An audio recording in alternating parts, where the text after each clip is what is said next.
Timotius 6 ayat 10 bilang gini, karena akar segala kejahatan ialah cinta uang. Sebab oleh memburu uanglah beberapa orang telah menyimpang dari iman dan menyiksa dirinya dengan berbagai-bagai duka. Menyiksa diri dengan berbagai duka tuh gini, stres, mikirin bisnis, mikirin uang, mikirin macam-macam. Padahal uangnya sudah lebih dari cukup. Salah satu tanda orang cinta uang tuh nggak pernah ngerti kata cukup. Tahukah Anda bahwa seberapa banyak pun harta Anda nggak akan pernah merasa cukup. Pengkhotbah 5 ayat 10 bilang, siapa mencintai uang tidak akan puas dengan uang. Dan siapa mencintai kekayaan tidak akan puas dengan penghasilannya. Ini pun sia-sia. Uang membuat manusia jadi serakah. Sekalipun sudah kaya raya, selalu ingin lebih kaya.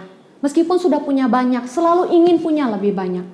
Makanya selama ini waktu kita habis hanya untuk cari uang. Seolah-olah kayak gak ada cukupnya. Padahal apa sih arti diberkati? Diberkati adalah bukan seberapa banyak yang bisa kita miliki, tapi seberapa banyak yang bisa kita nikmati dan yang bisa kita bagi. Yesus memberi peringatan di dalam Lukas 12 ayat 15 bahwa kita harus berjaga-jaga dan waspada terhadap segala ketamakan, sebab walaupun seseorang berlimpah-limpah hartanya, hidupnya tidaklah bergantung pada kekayaannya.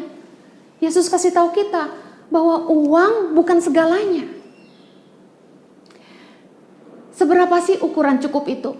Ukuran cukup itu seberapa banyak yang bisa kita nikmati, bukan seberapa banyak yang bisa kita miliki.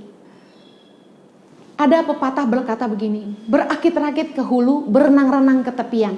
Artinya apa? Ada waktunya bersakit-sakit, ada waktunya bersenang-senang. Harta itu gak bisa dibawa mati. Waktu kita masih muda, uang tidak ada, tidak seberapa. Kita mau makan apa susah. Indomie jadi sahabat kita.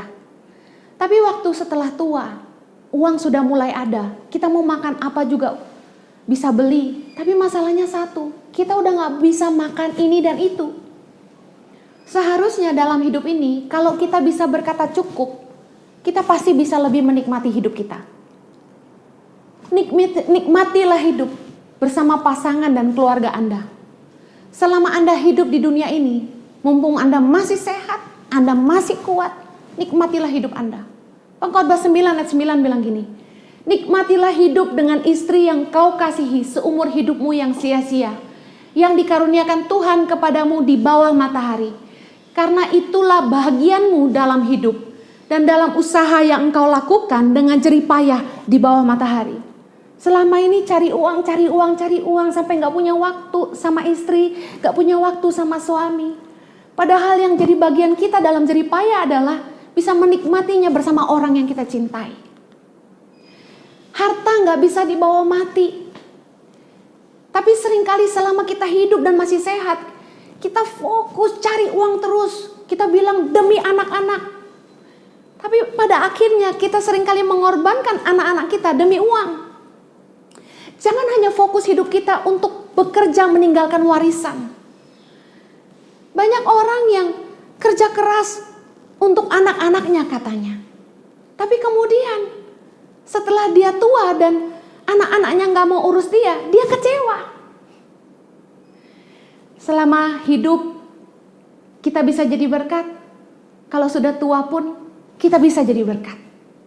Saran saya, nikmati untuk Anda dan pasangan Anda. Pastikan Anda punya tabungan cukup untuk menghidupi dirimu. Baru selebihnya untuk anak-anakmu.